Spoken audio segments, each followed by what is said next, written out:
আমি ডাক্তার শাহজাদা সেলিম, বঙ্গবন্ধু শেখ মুজিব মেডিকেল বিশ্ববিদ্যালয়ের এন্ডোক্রাইনোলজি বিভাগে সহযোগী অধ্যাপক হিসেবে কর্মরত আছি। মেডিলাইফ মিডিয়ার সকল দর্শক শ্রোতাকে স্বাগত জানাচ্ছি। একটি বিষয়ে আপনাদের দৃষ্টি আকর্ষণ করছি যে ডায়াবেটিস দীর্ঘদিনের রোগ। প্রতিটি মুহূর্তে ডায়াবেটিসের রোগী ডায়াবেটিসের কন্ট্রোল থাকতে হবে। কিন্তু যদি সর্বাঙ্গীনভাবে 5টি গুরুত্বপূর্ণ প্রসঙ্গ আলোচনা করতে চাই সংক্ষেপে, সেগুলো কি হতে পারে? 1 নম্বর হলো ডায়াবেটিসের রোগী সবসময়ই একটা নির্দিষ্ট মাত্রায় রক্তের গ্লুকোজ রাখতে হবে। মানে এটাকে যদি আমরা সব সময়ের জন্য একটি পরিমাপে আসি, সেটি হবে HbA1c বা 3 থেকে 4 মাসের গড়। সেটি গড় পড়তা 7%-এর নিচে, খুব ভালো যদি কন্ট্রোল কেউ করতে পারেন 6.5%-এর নিচে রাখতে হবে। কিন্তু খুব বেশি বয়সী অথবা কারো যদি শারীরিক অবস্থা খুব খারাপ থাকে অথবা ঘন ঘন হাইপোগ্লাইসেমিয়া হয়, এরকম কিছু পরিস্থিতিতে আমরা হয়তো 7.5 বা 8 পর্যন্ত HbA1c-কে গ্রহণ করতে পারবো। দ্বিতীয় হলো ডায়াবেটিসের রোগীদের ক্ষেত্রে সবচেয়ে বেশি মৃত্যুর হার হলো হৃদরোগজনিত সমস্যায়। সুতরাং ডায়াবেটিসের রোগীর চিকিৎসার ক্ষেত্রে হৃদরোগের যত্ন কিন্তু শুরু থেকেই নিতে হবে এবং সময় সময় আমাকে দেখতে হবে যে উনি হৃদরোগের ঝুঁকিতে কতটুকু আছেন অথবা চিকিৎসা দিয়ে ঝুঁকি কতটুকু উন্নতি করা গেল। একই সাথে ডায়াবেটিসের কিছু কিছু ওষুধ আছে যে ওষুধগুলো হৃদরোগের ঝুঁকি কমায়। তাহলে আমরা রক্তের গ্লুকোজও কমাবে, হৃদরোগের ঝুঁকিও কমাবে, সেই ওষুধগুলোকে বিবেচনায় আনবো। কিন্তু একটি জিনিস হয়তো ডায়াবেটিস রোগীরা বা তাদের আত্মীয় স্বজনরা খেয়াল করেছেন যে কিছু কিছু রোগী প্রায়ই হাইপোগ্লাইসেমিয়া আক্রান্ত হয়ে ডাক্তারের কাছে যেতে হচ্ছে, কারো কারো এমনও হয় যে হাসপাতালে ভর্তি হয়ে কয়েকদিন থাকতে হয়। তাহলে আমরা কিন্তু ডায়াবেটিসের রোগী ডায়াবেটিস নিয়ন্ত্রণ করতে চাই, এর অর্থ এই না যে রক্তের গ্লুকোজ বেশি কমে যাক, সেটা করতে চাই। তাহলে কত হলে আমরা এটাকে মারাত্মকভাবে নিব? যদি 3.9-এর নিচে আসে সেটাকে বায়োকেমিক্যালি হাইপোগ্লাইসেমিয়া বলা হবে।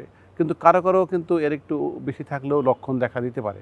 কিন্তু সকল সময়ই লক্ষণই হোক বা আমরা মেপে কম পাই, দুইটার ক্ষেত্রে আমরা চাবো যে হাইপোগ্লাইসেমিয়া হয়নি এমন একটি পরিস্থিতিতে চিকিৎসা করতে চাই। আবার যদিও এটি টাইপ 2 ডায়াবেটিসে কম হয়, টাইপ 1-এ বেশি হয়, প্রেগনেন্সিতে বেশি হয়, সেটি হলো রক্তের গ্লুকোজ অনেক বেশি বেড়ে গিয়ে এক ধরনের ঝুঁকি তৈরি হয়, হাইপারগ্লাইসেমিক ক্রাইসিস বলে। এটি কিন্তু এত বড় ঝুঁকি যে এক্ষেত্রে মৃত্যুর হার অনেক বেশি। আমাদের বাংলাদেশেও কিন্তু আছে, অন্যান্য দেশেও আছে। তাহলে যারা ডায়াবেটিস চিকিৎসা পাচ্ছেন উনি কিন্তু মাঝে মাঝে মেপে দেখবেন যে ওনার রক্তের গ্লুকোজ কেমন আছে। এটি খুব বেশি কমে যাচ্ছে না, অনেক বেশি বেড়ে যাচ্ছে না, সেটিকে কিন্তু ওনাকে বুঝতে হবে।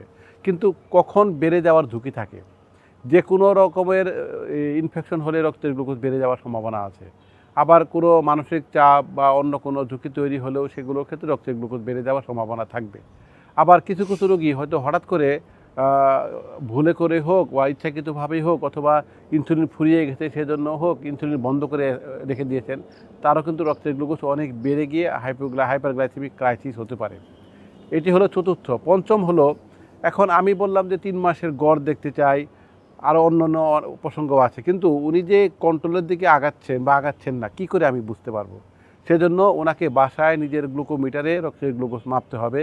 এটিকে self monitoring of blood glucose বলে, SHB। এটি কিন্তু সকল রোগীর জন্য খুব গুরুত্বপূর্ণ। আপনি 3 বার বা 4 মাস বা 5 মাস পরে গিয়ে যেটি দেখবেন সেটি তো তার ফল, কিন্তু মাঝখানের সময়টাতে আপনি কেমন ছিলেন? অথবা আপনাকে যে চিকিৎসা দেওয়া হয়েছে, চিকিৎসাগুলো ওষুধের ডোজ বাড়াতে হবে বা কমাতে হবে, ইনসুলিনের ডোজ বাড়াতে হবে বা কমাতে হবে, আমি কী করে বুঝবো?